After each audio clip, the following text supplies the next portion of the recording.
see, we should give birth, that is wrong. That is wrong. It has nothing to do with Islam. Islam has equality, but many of them are the same. However, there's some clause of the domestic something. Women and men are different, totally different. If a rat had to run into the now, what would all the women do? You would jump, run, and scream. And what would the men do? They would kill it.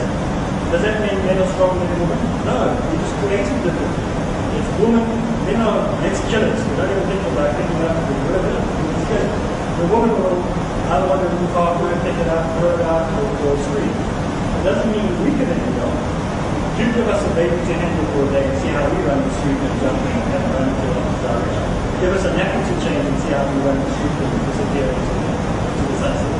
So we're creating differently, but we are equal. In every way we are equal. Before the sight of Allah, before the sight of God, there is no difference between a man and a woman. We are the same, but we are creating biologically different.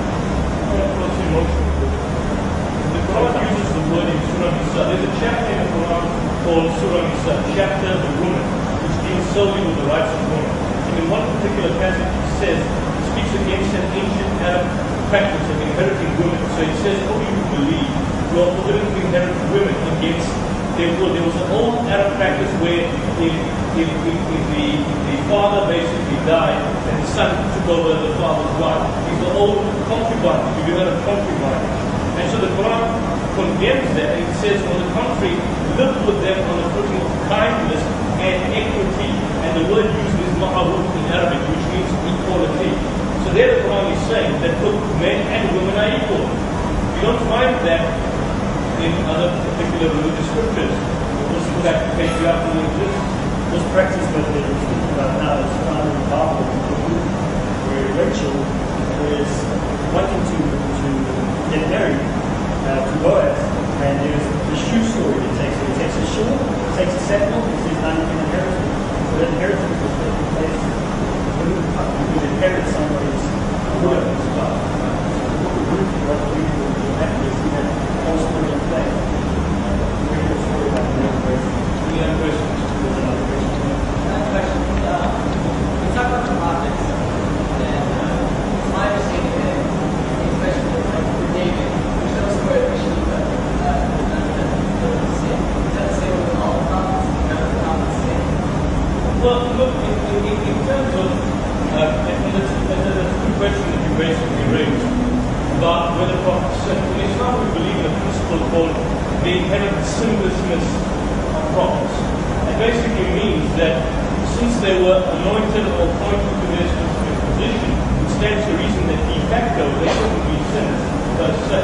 But it doesn't mean now that they normally didn't have what we call lapses or spiritual lapses. Could have happened, but not on the level, for example, as we find described in the Old Testament. For example, about the story of David and Bathsheba. We don't find a reproduction of that in the Quran. The story of Lot, for example, and his daughters.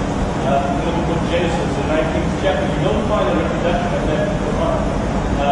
The story of Solomon, apparently his wife's taking him away and engaging in idolatry. You don't find that in the Quran. And the argument behind that is that if these were men who were appointed by God for a particular message, then on what grounds would their message have any validity if they in fact engage in open sin? I mean, if you look, for example, in the book of Samuel, the story of David and the story of what he put one of his commanders, Uriah, in front of the battlefield and got him killed and so on. If that were really the case, if prophets of God basically engaged in such kind of sanguinary warfare or sin, then what would the status of their legitimacy be in their own communities? The concept of prophethood would basically be a sham.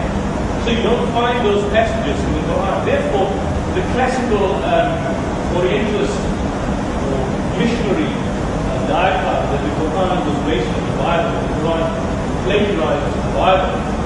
Why is it that the passages which we find in the Bible are not replaced or reproduced in the Quran? Why do we not find parallels? I mean, we find the same kind of essence, but we don't find a 1,000-copy reproduction. Why is it that we don't find a reproduction of these particular sins, grotesque sins, that were apparently committed by the Prophet? So that's the argument I'll basically give in respect to that. believe in the inherent sinlessness of prophets, and the reason for that is de facto because of their position. Otherwise, they would be no need for that. Of course, prior to their prophethood, prior to their being appointed to become a prophet, they could have engaged in this. They could have had spiritual lessons, as in the case of Moses, who killed the Egyptian when he was fighting with his brother Israel, and so on. But after attaining prophethood, there is a spiritual realm, because if you are communicating with God and God communicating with you, then it stands to reason that any kind of sin would basically be anathema, would basically be, it really won't make sense.